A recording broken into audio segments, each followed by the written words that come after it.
ठिकै छ मैले पनि मिटिङ हजुर न खानु ल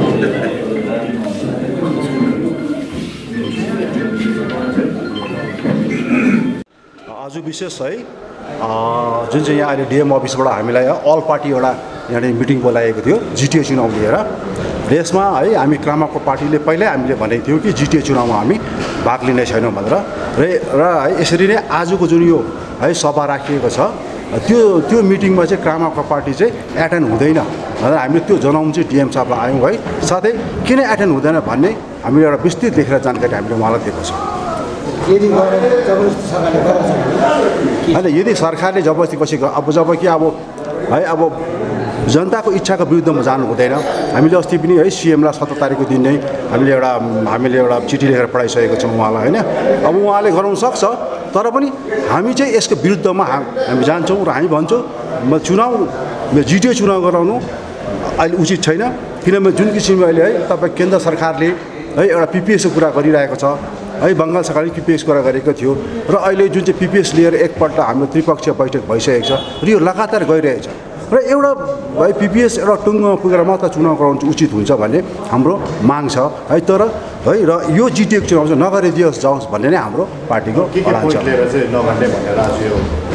होइन पोइन्ट त अब त्यो जस्तै कि पिपिएस जुन चाहिँ हुनु लागिरहेको छ त्यो पिपिएसलाई हजुर पिपिएस कहिले हुन्छ भनेर हामी त्यो त बयान दिन्छौँ तर पनि है 5 वर्षको निम्ति हामीले एमपीलाई सघाएका छौँ है र 5 वर्षभित्रमा चाहिँ यो पिपिएस हुन्छ भनेर हाम्रो आशा छ 24 भन्दा अगाडि नै हुन्छ भन्ने हामीले आशा राखेको छौँ। यो पिपिएसको विलम्बनले गर्दा त यो जिटिए चुनाव भएको त्यही कारण त्यस्तो लाग्दैन होइन पिपिएसको अब यसरी अब जिटिए त अलरेडी है यो फेल भएको व्यवस्था हो है 2017मा जुन किसिमले उसको यसलाई चुनाव भएको थियो 11मा र यो जुन चाहिँ अब 17मा यसको फुल टर्म थियो त्यो टर्म नपुगिकन 20मै जसले पनि त्यहाँ जितेर आएको थियो उनीहरूले यो फेलियर भयो भनेर उहाँले त्यति नै बेला उहाँले रेजिस्ट्रेसन गरेर छोडिसकेको व्यवस्था हो नि त र त्यो अहिले 5 वर्षसम्म स्टेट गभर्मेन्टले यसलाई चलायो होइन त्यति बेला उनीहरूले अब यसलाई फेल यदि उनीहरूले 17मै गराएको हुन्थ्यो नि त तर उहाँले गराउनु भएन है उनीहरूले डिले गरेर 5 वर्षसम्म आज एडमिनिस्ट्रेसन लगाएर चलाएपछि अहिले आएर यो गर्ने यसको कुनै औचित्य रहँदैन।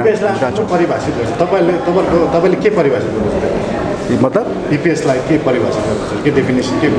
पिपिएस क्रामाको एउटै अडान छ हामीले सुरुदेखिको अन्तिमसम्म हामीले भनेको छौँ पिपिएस चाहिँ क्रामाको निम्ति गोर्खाल्यान्ड हो बङ्गालदेखि छुटेर अलग राज्य अथवा युनियन टेरिटरी बनिनुपर्छ भन्ने हाम्रो त्यो छ हाम्रो माग। जिटिए चुनाव त मोटामोटी हुने निश्चित नै देखिँदैछ आजसम्मको हजुर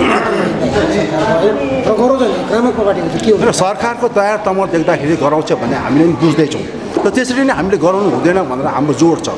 अहिले यसमा नोटिफिकेसन भएको छैन होइन र हाम्रो जुन अब गठबन्धन छ यो गठबन्धन चाहिँ क्रामाको छ हामी गठबन्धन बस्दैछौँ बसेर यसको लागि सडकमै आएर हामीले विरोध गर्नुपर्छ भन्ने पनि क्रामाको अथवा गठबन्धन हामी तयार छौँ सडकमा आएर पनि हामी यसको विरोध गर्छौँ।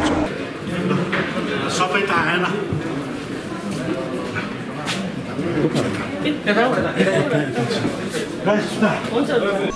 7 दिन तक नॉमिनेशन चलेगा उसका बाद स्क्रूटिनी है उसके बाद 2 दिन का रहेगा विड्रॉल देन 26 को इलेक्शन 29 को काउंटिंग ये है इलेक्शन शेड्यूल 27 को नोटिफिकेशन हो रहा है। यही सब पॉलिटिकल पार्टीज को बोल दिया गया है शांति से वोट हो यहाँ पर होता भी है ऐसे कुछ प्रॉब्लम नहीं होता है वही हम लोग ने कोऑपरेशन मांगा है सब पॉलिटिकल पार्टी से और सब एग्री किए हैं। फोर्स कितना है? फोर्स हाँ जी फोर्स हमारे पुलिस फोर्स जो है बिल्कुल है बढ़िया है कुछ बाहर से नहीं आएंगे नहीं जनरली ये सब वोट में नहीं आता है पंचायत वोट जैसा तो स्टेट गवर्नमेंट का जितना फोर्स हमारे दार्जिलिंग में है कालिम्पोंग में है सफिशिएंट है। ज़रूरत होगा तो एसपी भी दोनों थे अगर ज़रूरत होगा तो बाहर से फोर्स आ सकता है depending upon the exercise made by the speech. We sensitive booth could identify. ऐसे सेंसिटिव जैसे आई थिंक इसी का जैसा है सर, वही रहेगा एज पर रूल में जो है, एज पर रूल वो उसमें हम कराएंगे। राइट।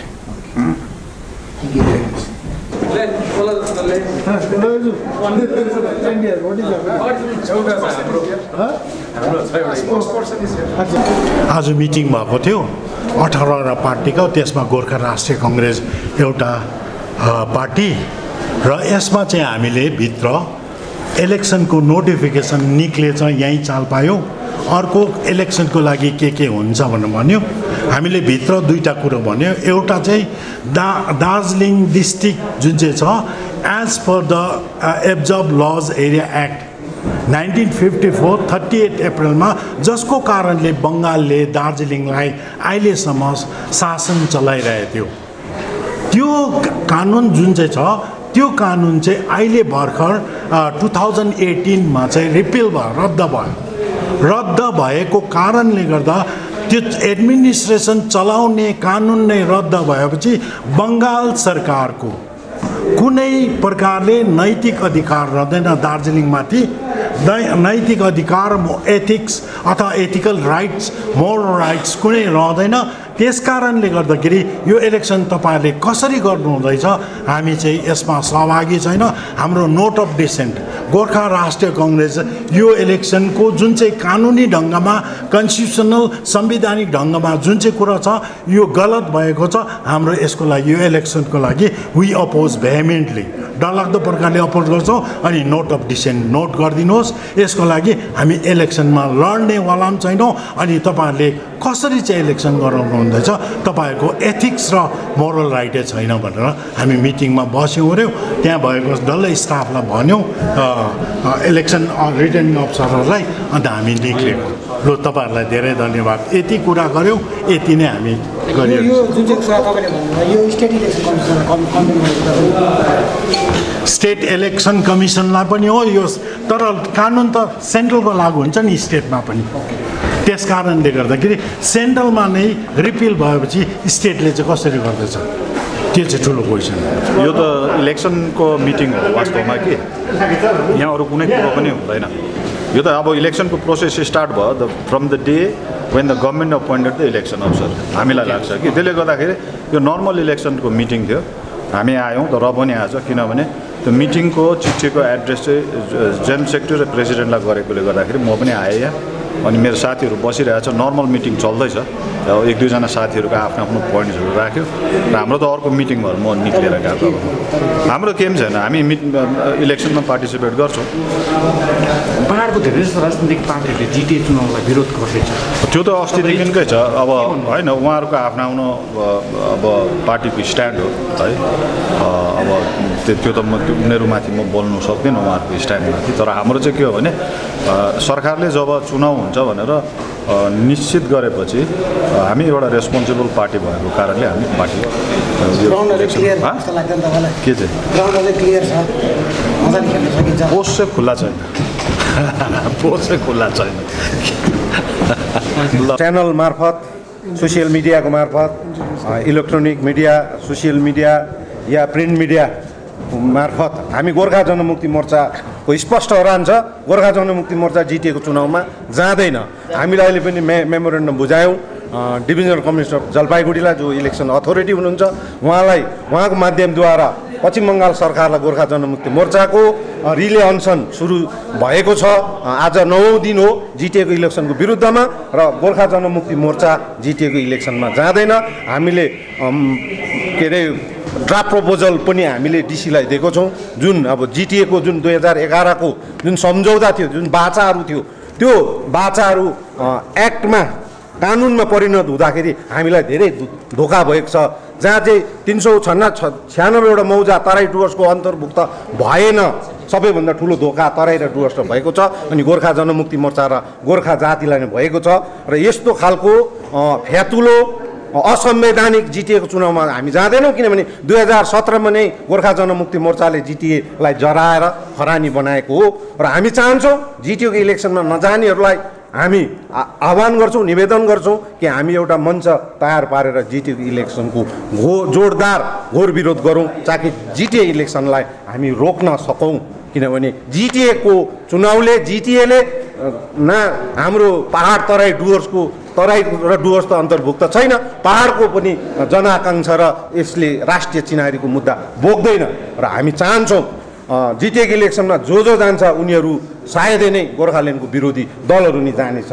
जसले 2017मा जिटिएको खेसरा जलायो, आन्दोलनमा यति सक्रिय रूपमा भाग लिए, आज ती मानिसहरू ती दलहरू जिटिएको इलेक्सनमा यति आतुरको साथमा जानु भनेको चाहिँ जातिलाई नै धोका हो, जातिलाई नै गद्दार गर्नु हो र 2017को फेरि त्यो दिनहरू नदोहोरियोस् र गोर्खा जनमुक्ति मोर्चा अनि युवा मोर्चाले आज 9औं दिनसम्म जिटिएको चुनावको विरुद्धमा अनसन जारी राख्दा पनि सरकारको पक्षबाट कुनै पहल भएको छैन। किनभने एडमिनिस्ट्रेटिभ मिटिङमा, खरसाङको एडमिनिस्ट्रेटिभ मिटिङमा अनि जलपाइगुडीको मिटिङमा बङ्गालकी मुख्यमन्त्रीले नै पिपिएसको ड्राफ्ट बुझौँ, मेरो पक्षबाट तपाईँहरूलाई पहाड तराई डुवर्सको राजनैतिक निकास गरिदिन्छु भनेर वचन दिएको एडमिनिस्ट्रेटिभ मिटिङमा, प्रशासनिक मिटिङमा नै उहाँले भनेको कुरा आज आएर हामीले ड्राफ्ट प्रपोजल बुझाएको केही दिनभित्रमा नै फेरि जिटिएको चुनावको तयारी गर्नु योभन्दा ठुलो षड्यन्त्र हामीमाथि हुनै सक्दैन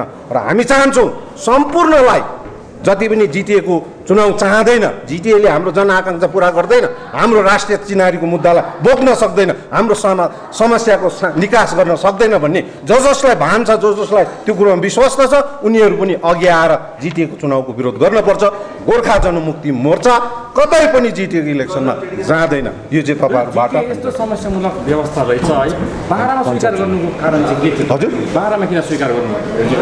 हेर्नुहोस्, सरकार एउटा जिटिएको 2011 जुन प्रपोजल छन्, जुन चाहिँ एउटा ड्राफ्ट छ नि, एग्रिमेन्ट छ नि, एग्रिमेन्ट हेर्नुहोस् न, 396 एउटा मौजा दिन्छु भनेको छ, जहाँ एसएससी सिएससी फौजी डिपार्टमेन्ट पर्जापट्टाको सबै 3 टायर पञ्चायत इलेक्सन यहाँनिर सबै कुरो त्यो मेमोरेन्डममा त्यो एग्रिमेन्टमा हुँदाखेरि पश्चिम बङ्गाल सरकारले एक्ट बनाउँदा चाहिँ गुल्छे गरेर चाहिँ त्यो कुरोहरू दिएन। मेमोरेन्डम एग्रिमेन्ट राम्रो थियो र पो हामीले सिग्नेचर गरेको त, तर एक्ट बनिँदा चाहिँ त्यो कुरोहरूमा हामीलाई गुल्छे गर्यो, हामीलाई धोका भयो। अनि 2001 देखि पहाडमा पञ्चायत चुनाव भएको छैन र गोर्खा जनमुक्ति मोर्चा चाहन्छ 18-19 वर्ष भयो पहाडमा पञ्चायत इलेक्सन भएको छैन।